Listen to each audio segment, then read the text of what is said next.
131st constitutional amendment bill parliament లో reject చేయబడింది.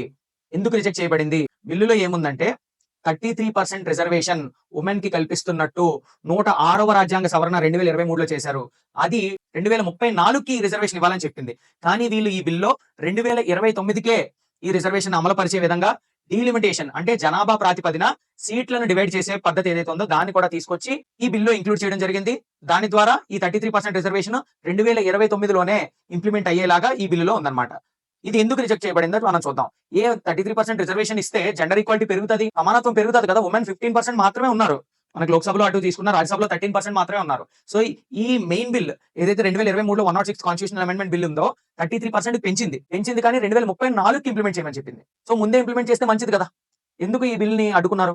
ఎందుకు జరగలేదు అంటే సదర్న్ స్టేట్స్, సౌత్ ఇండియా ఏదైతే స్టేట్స్ ఉన్నాయో వాటన్నిటికీ కూడా ఈ బిల్లు కనుక పాస్ అయితే వారి యొక్క పవర్ అనేది తగ్గిపోతుంది. ఎందుకు తగ్గిపోతుంది? జనాభా ప్రాతిపదిన డివైడ్ చేస్తే మనం ఏవైతే సౌత్ ఇండియన్ స్టేట్స్ ఉన్నాయో తమిళనాడు, కేరళ, ఆంధ్రప్రదేశ్, కర్ణాటక ఇలాంటి గోవా ఇలాంటి స్టేట్స్ ఏవైతే ఉన్నాయో 1971లో పాపులేషన్ పాలసీ 1971 తర్వాత తీసుకొచ్చినటువంటి పాపులేషన్ పాలసీ ఏదైతే ఉందో దాన్ని స్ట్రిక్ట్ గా మనం ఫాలో అవడం జరిగింది. ఫాలో అయ్యి 2 చిల్డ్రన్ పాలసీ తీసుకొచ్చాం. 2 పిల్లల కంటే ఎవరు ఎక్కువ కనకూడదు. ఫ్యామిలీ ప్లానింగ్ ఆపరేషన్స్ అనేవి పర్ఫెక్ట్ గా చేయించడం జరిగింది. సో దీని ద్వారా మనం ప్రాపర్ గైడ్ లైన్స్ యూజ్ చేసి పాపులేషన్ కంట్రోల్ అనేది తీసుకొచ్చాం. ఇంత పాపులేషన్ కంట్రోల్ చేశాక కూడా మన మీద కొరడా దెబ్బ పడే విధంగా ఈ బిల్ అనేది ఉందన్నమాట.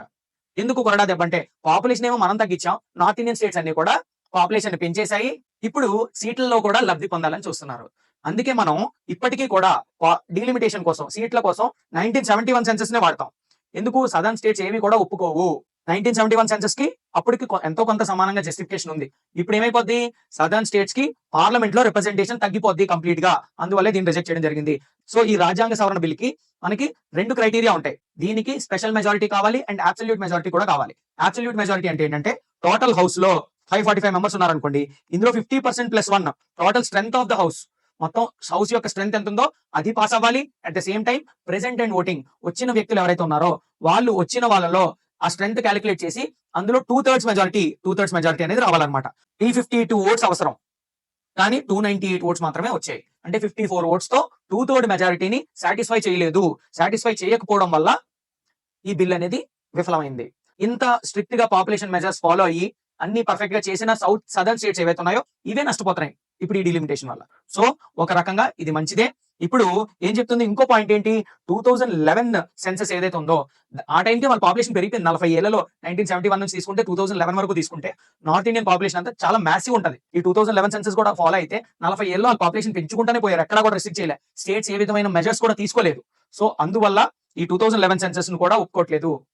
పాత సెన్సెస్ ప్రకారమే వెళ్ళండి. ఈ మహిళా రిజర్వేషన్ ని ఇప్పుడు అమలు చేయండి, కానీ ఈ 2011 సెన్సెస్ ని ఉపయోగించొద్దు. ఈ సీట్లకి అండ్ రిజర్వేషన్ కి, డిలిమిటేషన్ కి అన్నిటికీ లింక్ పెట్టద్దు, వేరువేరుగా చూడండి అని చెప్పేసి చెప్పడం జరిగింది.